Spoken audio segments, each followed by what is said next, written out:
अस्सलाम वालेकुम दोस्तों, नमस्ते, सत श्री अकाल। कैसे हैं आप लोग? देखिए, एक बहुत बड़ी ये समस्या है।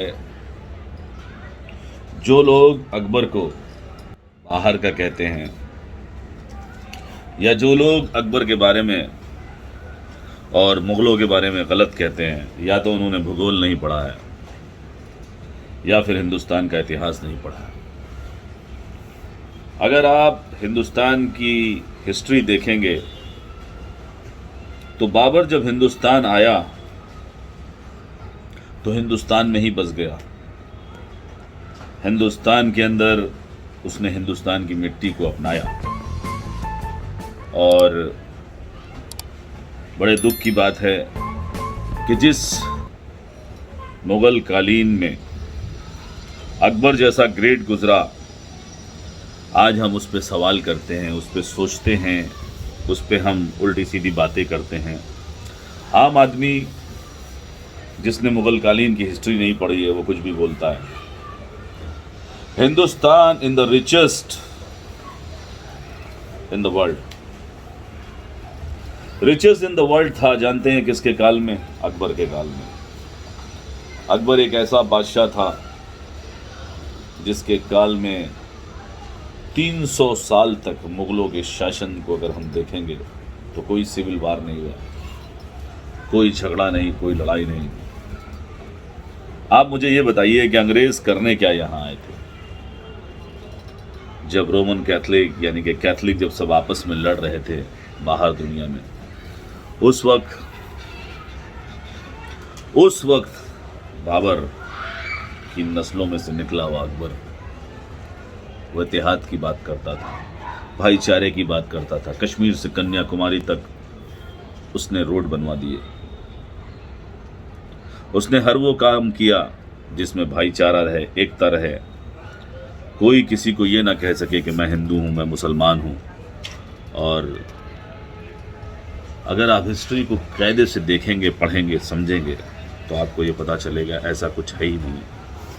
तो किसी को गलत बोलने से पहले उसका इतिहास पढ़ना बहुत ज़रूरी होता है, क्योंकि सनातन कौम या दुनिया की जो भी कौमें हैं हिंदुस्तान में जो रहती हैं, अगर वो इस तरह से बातें करेंगी तो इससे हमारे हिंदुस्तान का नाम ख़राब होगा। लोग कहेंगे कि ये हिंदुस्तान में रहने वाले अपने ही देश की हिस्ट्री नहीं जानते हैं क्या? तो हमको किसी को भी बुरा कहने से पहले उसके बारे में पढ़ना ज़रूरी है। देखिए, अगर कोई बुरा है तो उसको खुल के बुरा बोलिए, कोई दिक्कत नहीं है। किसी मुसलमान को, किसी और भी कौम को मुझे नहीं लगता है कि कोई प्रॉब्लम होगी, क्योंकि जो गलत है वो तो गलत ही है, वो चाहे हम हों या कोई और भी हो।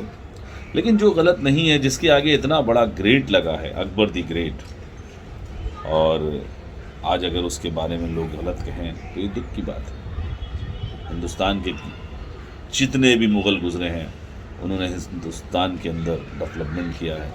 बड़ी बड़ी मस्जिदें बनाई, मंदिर बने हैं, जयगढ़ जैसा किला बना है। मानसिंह कौन था, हिस्ट्री में पढ़िए।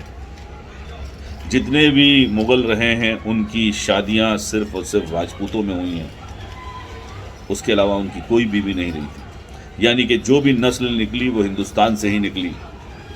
तो इसमें कोई भी फसाद की बात ही नहीं है। कोई किसी को पसंद है, वो किसी भी कम्युनिटी का हो, हिंदुस्तान में डेमोक्रेसी है, वो उससे शादी कर सकता है और वो उसके साथ रह सकता है।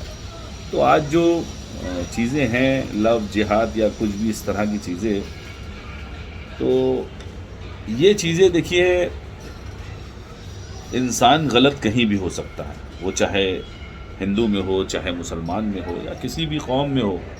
जो गलत है वो तो गलत ही रहेगा और जो सही है वो सही रहेगा। तो इंसान में आप किसी के धर्म को ना ढूंढिए, क्योंकि धर्म जितने भी हैं वो सिर्फ आपको अच्छा सिखाते हैं, आपको अच्छा बताते हैं। कोई भी धर्म गलत चीज़ नहीं सिखाता है।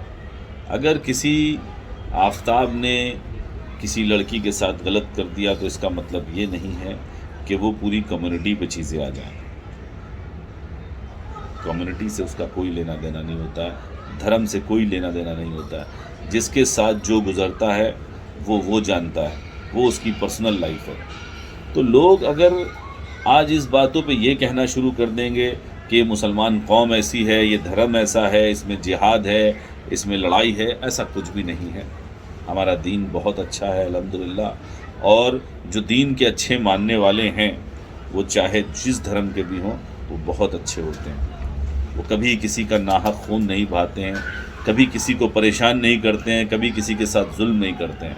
और अगर कोई इस तरह की चीज़ें कर रहा है तो वो गलत कर रहा है। अगर किसी धर्म में इंसानियत सिखाई गई है तो किसी धर्म में लड़ाई सिखाई गई है, ऐसा बिल्कुल नहीं। हर धर्म आपको रास्ता सीधा बताता है, अच्छा बताता है। हमारे देश के अंदर जब हम आते हैं तो हमारे देश की परंपराएं, हम हाथ जोड़ लेते हैं, सलाम करते हैं, झुकते हैं, नमस्ते करते हैं, पैर छूते हैं। ये सब हमारे देश की परंपरा है। लेकिन ये डिवाइड एंड रूल की जो पॉलिसी है ये बहुत पहले आ गई थी, ये आज की नहीं है। हमें बहुत समझदार बनना पड़ेगा। अपने देश को अगर बचाना है तो हम ही बचा सकते हैं, ये दूसरों का काम नहीं है। क्योंकि दूसरे तो हमारे देश को तोड़ना चाहते हैं, बर्बाद करना चाहते हैं।